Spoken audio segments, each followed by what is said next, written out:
शिव भक्त शुचि शुद्धा सतव्रति दृढ़ निश्चया भक्षये शिव नैवेद्यम तजेत ग्राह न भावनाम दृष्टवापि शिव नैवेद्यम यान्ति पापानि दूरिताः भुक्ते तो शिव नैवेद्यम पुण्यान्यान नास्तिकोतिशः। यदि आपने भगवान शिव को भोग अर्पित किया है और आपको भोग किसी देने के लिए कोई तैयार हुआ कि आप ये प्रसाद ले लो, तो आपने केवल ये त्यागने की भावना बना ली कि नहीं मैं नहीं लेता, इतना कह दिया, तो लिखा अनेक प्रकार से रौरव आदि नरकों की प्राप्ति होती है। यावत चंद्र दिवाकर, जब तक सूर्य और चंद्रमा इस संसार में हैं तब तक उस व्यक्ति को नरकों में डाला जाता है। प्रसाद देख करके आप उसका तिरस्कार मत करो। प्रसाद साक्षात भगवान है। और कई लोग बोलते हमारा थोड़ा अभी रख दो, हम दूसरा काम कर रहे हम अभी ले लेंगे, इतना भी विलंब उसमें योग्य नहीं है। तत्काल आप प्रसाद को स्वीकार करें। भक्षते शिव नैवेद्य शिव सायुज्य माप्नुयात्, जो शिव जी का नैवेद्य ग्रहण करता है उसको शिव सायुज्य प्राप्त हो जाता है, भगवान की परम कृपा प्राप्त होती है। आगतम शिव नैवेद्यम गृहीत्वा सरसा मुदः, आपको प्रसाद मिले पहले सिर को लगाइए, प्रणाम करिए और फिर भाव से उसको स्वीकार कीजिए। लेकिन कुछ कुछ स्थानों पर शिवलिंग का नियम लिखा है कि वहां पर चंड का अधिकार रहता है। बहुत सावधानी से सुनना। चंड का अधिकार कौन कौन से शिवलिंग पर है? तो लिखा जो साधारण पत्थर से शिवलिंग का निर्माण किया गया हो, जो नर्मदा जी का पत्थर ना हो, आपने अपने ही गांव के पत्थर का और शिवलिंग जैसा आकार बना करके मंदिर में रख दिया, तो उस शिवलिंग को यदि कोई सामग्री स्पर्श करा दी गई है तो स्पर्श की हुई सामग्री भोग के रूप में स्वीकार नहीं है।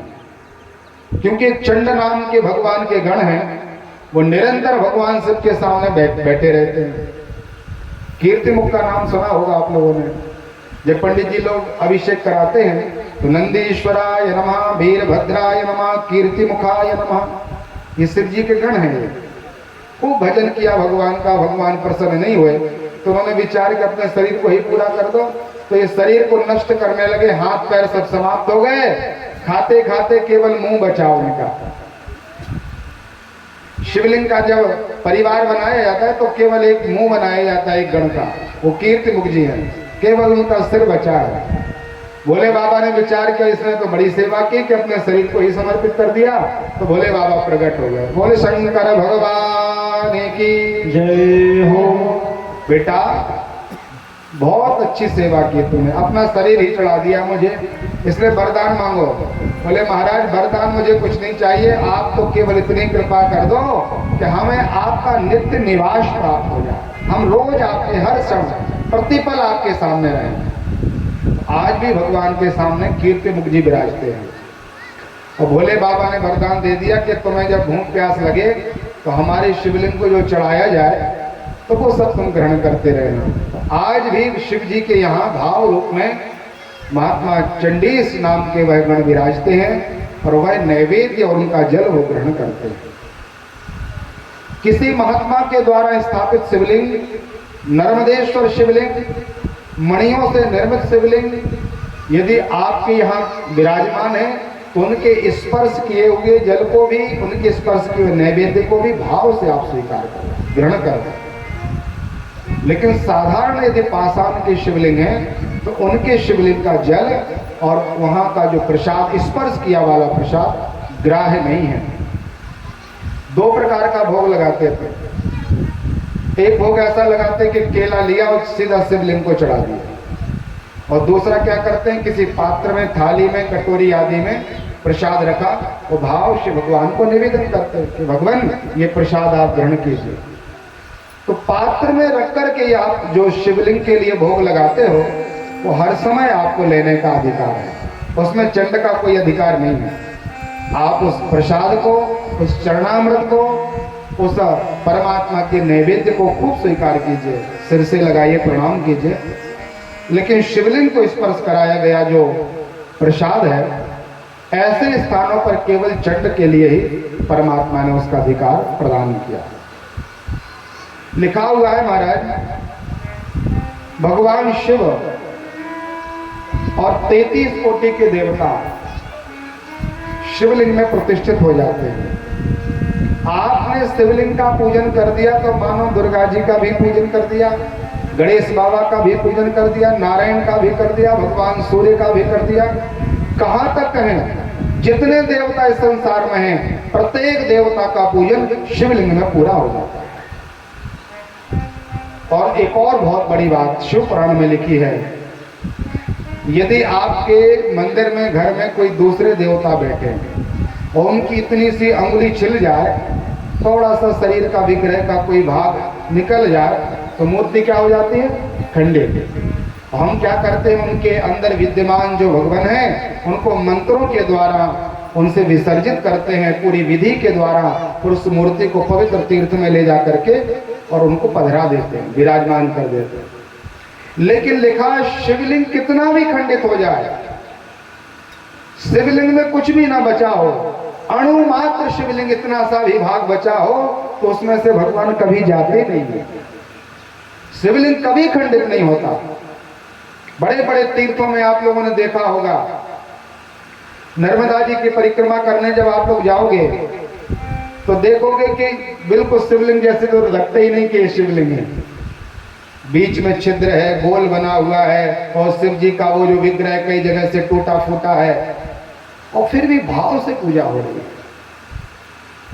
जहां पर नर्मदा जी और संगम का, सागर का संगम है गुजरात में, वहां अमलेश्वर भगवान और विमलेश्वर भगवान विराजे हैं। भगवान शिव जी के उस विग्रह को आतंकवादियों ने, दुष्ट दुराचारियों ने, यमनों ने, मलेच्छों ने समाप्त करने का प्रयास किया, छेनी हथौड़े चलाए, आज भी गड्ढा बनाए शिवलिंग पर, लेकिन उन दुष्टों का वह प्रभाव चला नहीं, भगवान को हिला तक नहीं पाए, और उसी गड्ढे में से मां नर्मदा जी प्रकट हो गई। आज भी वहां शिवलिंग में निरंतर जल भरा रहता है। तो भोले बाबा का जो विग्रह है, शिवलिंग के पूजन मात्र से सभी प्रकार के देवताओं का हमें फल प्राप्त हो जाता है। और खंडित शिवलिंग को भी कभी विसर्जित नहीं करना चाहिए। हम लोग क्या कर देते हैं, घर में खंडित हो गए नंदी बाबा या शिव जी या मंदिर के, तो नर्मदा जी रखाते हैं। ये विधि नहीं है, परंपरा नहीं है ये। आपने एक बार यदि उनकी सेवा पूजा प्रारंभ कर दी, उनका कैसा भी विग्रह हो, लेकिन हमें उसी भाव से, प्रेम से उनका आश्रय लेना चाहिए। भोले बाबा को अत्यंत प्रिय 3 वस्तु हैं, एक रुद्राक्ष, दूसरा भस्म और तीसरा बिल्व पत्र। यदि आपके मुख में नमः शिवाय ये मंत्र है, गले में आपने रुद्राक्ष माला धारण की है, और ललाट में यदि आपने भस्म धारण की है, तो मानो इलाहाबाद आपके शरीर में विद्यमान हो गया, त्रिवेणी बन गया। सफेद सफेद जो सरस्वती मैया भस्म के रूप में विद्यमान हो जाती हैं, गंगा मैया भगवान के नाम के रूप में आपके मुख में विराजमान हो जाती हैं, और रुद्राक्ष के रूप में यमुना मैया आपके शरीर में बैठ जाती है। त्रिवेणी है ये। इन तीनों का पहले आप आश्रय लें, तीनों को स्वीकार करें, फिर आप अभिषेक करें, तब उसका पूरा लाभ है। भगवान के पूजन में यदि आपको कोई सामग्री नहीं मिल रही हो कि दूध भी चढ़ाएं, दही भी चढ़ाएं, घृत भी, शहद भी, शर्करा भी, पंचामृत भी, अष्टगंध, भांग, भस्मी सब, और ये नहीं है तो आप केवल 1 लोटा जल चढ़ा दो, ऊपर से एक बिल्व पत्र रख दो। भोले बाबा को एक बिल्व पत्र यदि आपने अर्पित कर दिया, मानो आपने 100 पूजन, सोने चांदी बड़ी बड़ी बहुमूल्य रत्नों से पूजा करने से जो लाभ नहीं मिल पाता, वो लाभ केवल एक बिल्व पत्र अर्पित से प्राप्त हो जाता है। प्रेम से भगवान स्वीकार करते हैं। पुराणों में लिखा है महाराज, बिल्व मूले दीपमाल्याम या कल्पातिशाधरम सा तत्व ज्ञान संपन्नो महेशानंतर्गतो भवे। बिल्व के वृक्ष में कोई दीप दान कर दे, दिया जला के आ जाए, उनको प्रणाम कर ले, बिल्व की परिक्रमा लगा ले, बिल्व को दंडवत कर ले, बिल्व को जल चढ़ा दो, तो आप काशी तो बाद में जाओ, बिल्व को आपने जल चढ़ा दिया, मानो आपने काशी विश्वनाथ का अभिषेक कर दिया। दर्शनम बिल्व वृक्ष स्पर्शनम पापनाशनम घोर पाप संहारम बिल्व पत्रम शिवार्पणम। बिल्व वृक्ष के दर्शन मात्र से हमारे पाप ताप संताप नष्ट हो जाते हैं। बोलिए शंकर भगवान